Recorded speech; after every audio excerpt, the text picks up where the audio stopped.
The story started, and we see a man who died under mysterious circumstances. So Inspector Nick immediately arrived at the scene, where he met his old friend Paul. Both of them were involved in investigating the case. Her diseases. It was said she had earned a great fortune, which she had hidden somewhere in the mansion. That's what brought them all there. During that time, Nick's younger brother told him that their mother had warned them not to come there and that he was scared. But Nick convinced him, and everyone proceeded to the upper floor of the mansion. Based on Arthur's information, they found a hidden room where there was indeed an old chest. Inside the chest was a very old gramophone. Nick's younger brother hid in a corner out of fear, while Paul slowly played the gramophone. Strange whispering sounds began to emerge from it. When Sophia looked at it closely, her eyes widened with fear, as if she had seen something truly terrifying. The story then returns to the present. Nick and Paul were investigating the dead man's closet, but found nothing unusual. They then went to meet the deceased's acquaintances. On the way, while passing through a forest, Nick found his son's locket, which shook him with memories of his son's accident. Due to that very incident, Paul's son is still in a coma today. Just as he was about to get into the car, he saw a child in the distance.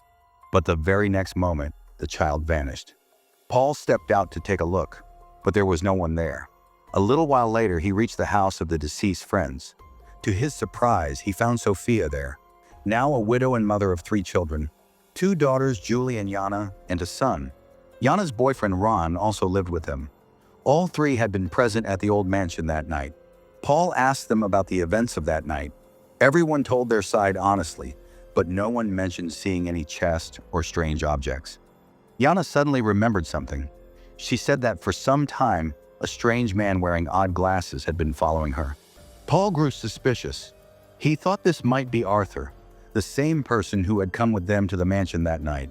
He immediately left for that man's house. The man turned out to be a historian. Paul directly questioned the historian, Arthur. "Why have you been following Yana? Were you involved in the murder that took place in the mansion?" Arthur was completely shocked. He clearly said he had never taken anyone's life. Then Paul asked him, "The old gramophone you took from the mansion that night, where is it now?" The professor replied that he hadn't seen it since that incident. He realized Paul hadn't come just for a casual chat. He quickly opened the door and asked Paul to leave, but Paul didn't believe him. Paul gave him 2 options: either hand over the gramophone or be ready to face murder charges. Arthur had no other option. He pretended he was going to hand over the gramophone, but it was just a trick. He jumped straight out of a 2nd-floor window and ran away. By the time Paul came out, Arthur had vanished from sight.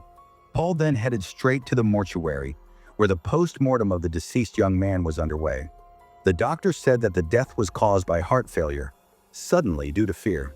Such cases are common among the elderly, but for someone so young to die of fright is certainly unusual. Just then, Paul received a call on his mobile. While he was busy on the phone, he felt a faint movement from the body line behind him. He immediately turned around and looked, but saw nothing unusual. Meanwhile, at home, Yana felt as if some invisible force was slowly approaching her. That same night, Paul once again went to meet Sophia at the bar where she worked.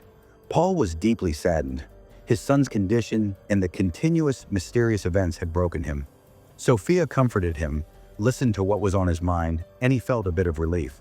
They also reminisced about some past memories. Back at home, Julie and her boyfriend Ron were alone. Ron tried to get physically close to her, but Julie firmly refused. She said, "Our friend has just died.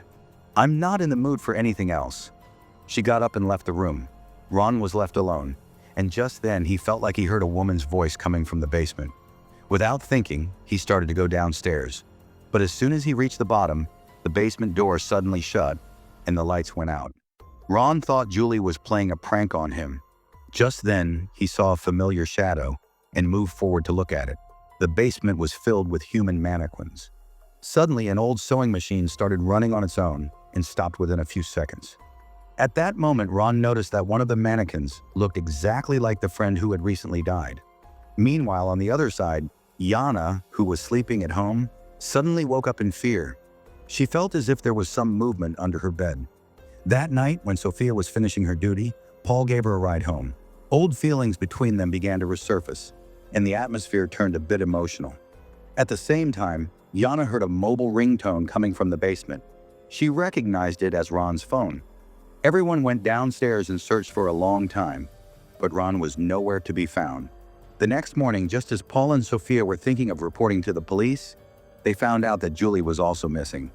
They began searching the basement again. This time, Paul's hand accidentally touched a hidden button in the wall, revealing a secret passage. Paul told Sophia to wait outside and proceeded alone down the path.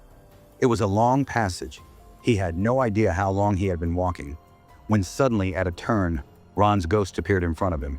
Terrified, he fell to the ground. But when he looked closely, he saw Ron sitting there, dead, his entire body crawling with bugs and insects. Still, Paul didn't lose courage and kept moving forward. He hoped that Julie might still be alive. A few steps later, he heard a woman's voice. He hid and saw Julie sitting on the ground, holding that same old gramophone and saying something. Behind her stood a strange woman, brushing Julie's hair. Suddenly, someone pulled Paul from behind. It was none other than the historian Arthur.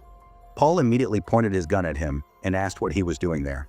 Arthur whispered, "Speak softly, or these spirits will kill everyone." Then he led Paul through another path, where there was an ancient sacrificial altar. Arthur explained that this path leads directly to the mansion. Here lies the tomb of Mara, the goddess of death. She survives by devouring human souls, especially those of children. She loves them dearly. Those faint whispers you hear, they're actually her voice.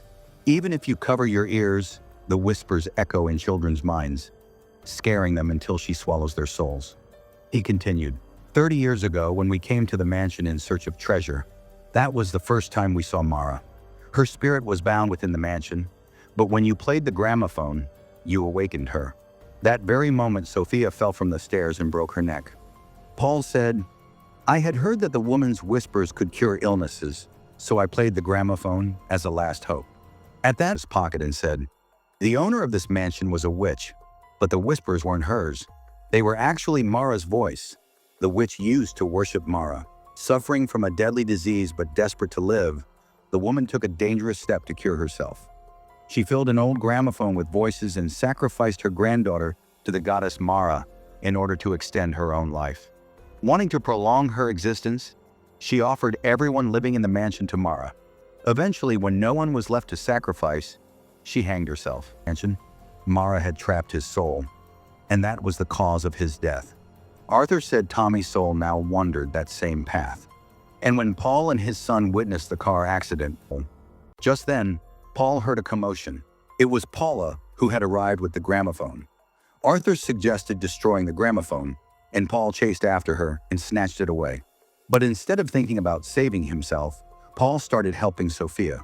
When they tried to save Sophia from his job, now Paul started telling everything truthfully, but Nick refused to believe him.